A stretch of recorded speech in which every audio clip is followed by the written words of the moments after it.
Hi all, I am Mdrc, Research Scholar, Department of Commerce, SN College Kollam, University of Kerala.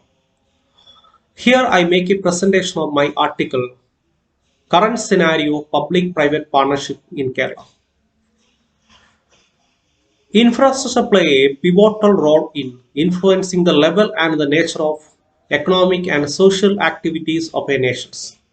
Thus, well-planned and well-structured infrastructure in the field of transportations, energy, telecommunication, water sanitation, education, and healthcare, etc., are needed to promote social and economic progress of a nation.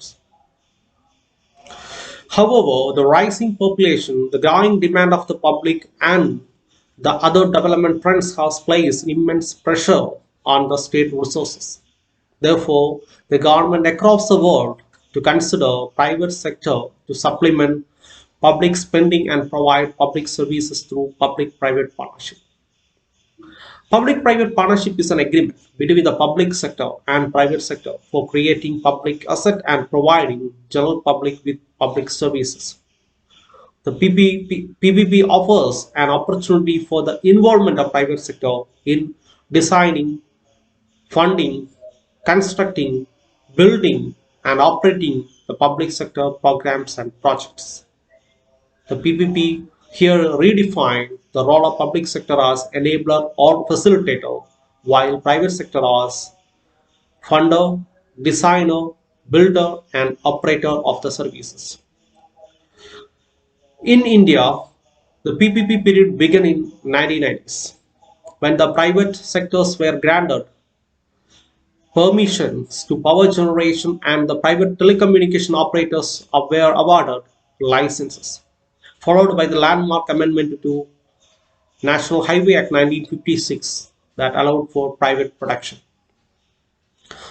The PPP activities in India are managed by PPP cell of the Department of Economic Affairs under the Ministry of Finance. Due to the various legislative and policy measures taken by central as well as various state governments, India became one of the leading PPP market in the world. Infrastructure projects in India are conceptualized and enacted at two distinct levels. First one, national level by the central government or its associated agencies. Second, state level by the state government and its associated agencies. The main objectives of the study is to examine the current scenario of public-private partnership in Kerala. The study is purely based on the secondary data which is available from PPP India database maintained by Department of Economic Affairs. Since 1990, the Government of India invests in 1,824 PPP projects with an investment of 24.95 lakhs crores, out of which thousands of projects were currently active. But Kerala accounts only 33 PPP projects.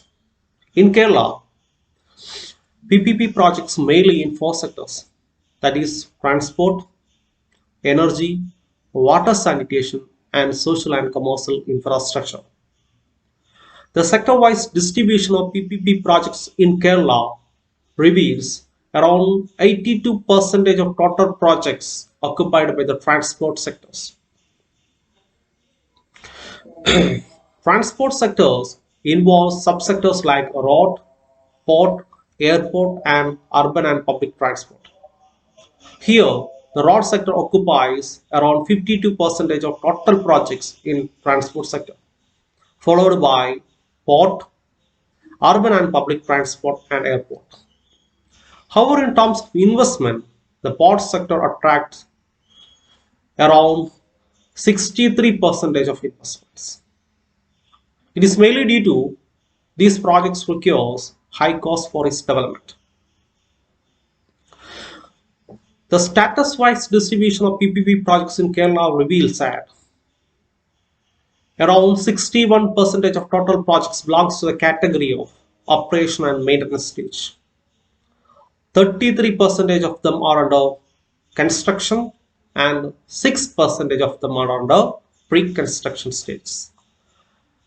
It is interesting to note that none of the projects are being completed in Kerala, mainly in contract side.